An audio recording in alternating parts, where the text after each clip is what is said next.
man, okay, this movie I was kind of hyped for. Like, I was kind of going in not blind. Like, I've seen the trailer at least maybe twice. I know once for sure, but I was still unsure, like, what the movie was really about. So I kind of went in just really not knowing what's going on. I just know there's a lot of people in here with big names, and I think it's #1 movie in the world or something. It's a top going movie right now, and it just came out yesterday, as of recording this. But yeah, so it was a lot more interesting than I thought. So naming off people, you have Christian Bale.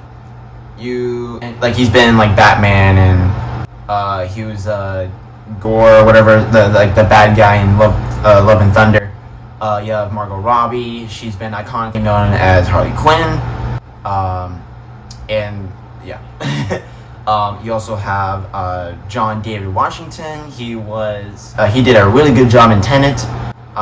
You have Anna Joy Taylor. She was in that X-Men movie that took place, or what were they called? That new X-Men movie, I forgot what it's called.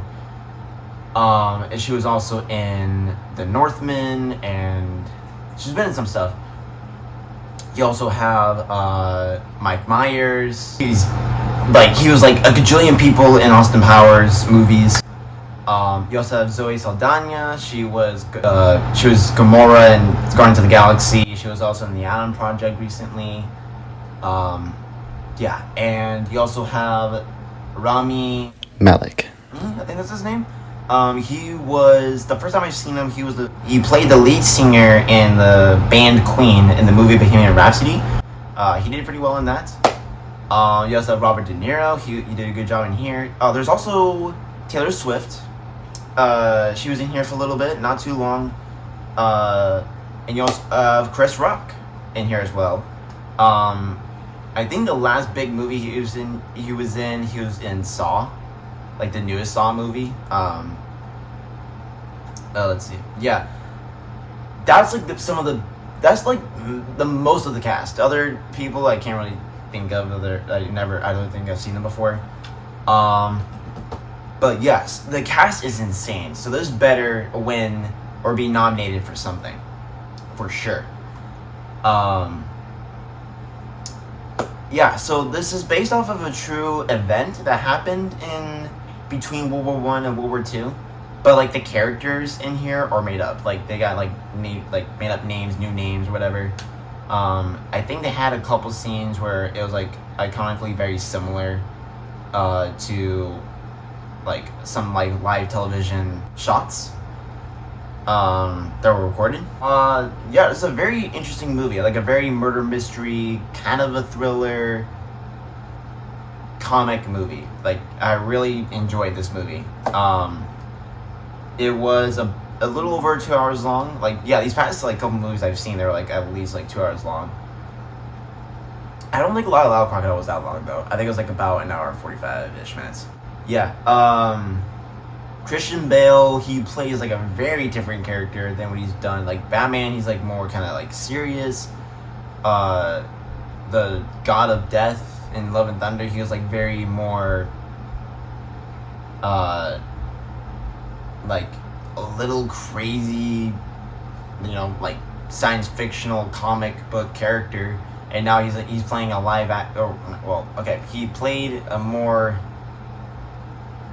like an interesting doctor who had his own little way of doing his things, and yeah, this is it's a really cool movie. There is like one antagonist that kind of starts off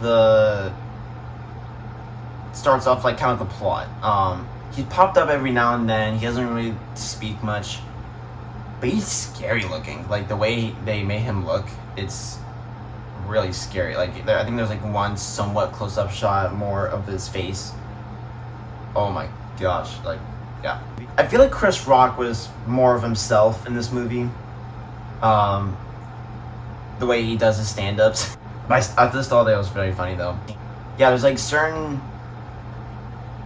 there's a lot of like actors that who are like they have like pretty good chemistry in like a lot of these scenes. Especially Margot Robbie, Christian Bale, and um, John David Washington. They like especially those three. They've been like together kind of in like a good chunk of this movie.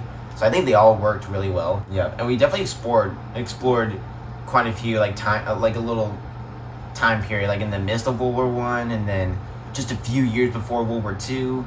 But you have like traveled like I think a couple different countries.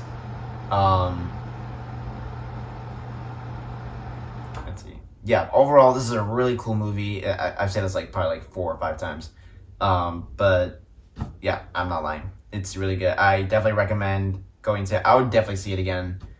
I would give this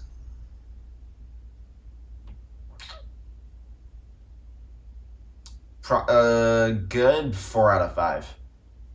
For sure, 4 out of 5. Yep, so that's my movie review for Amsterdam. If you guys like this movie review, give it a like, comment what you guys think of the movie if you've seen it already. Subscribe while you're here if you haven't done so already, and click on the bell so you guys won't miss any of my videos when they come on my channel. I was gonna say reviews because like most of my channel so far in the, like this past year, almost, like over a year, has been mostly movie reviews, but I like it. And I'm glad some of you guys still like watching them as well. Until next time, peace.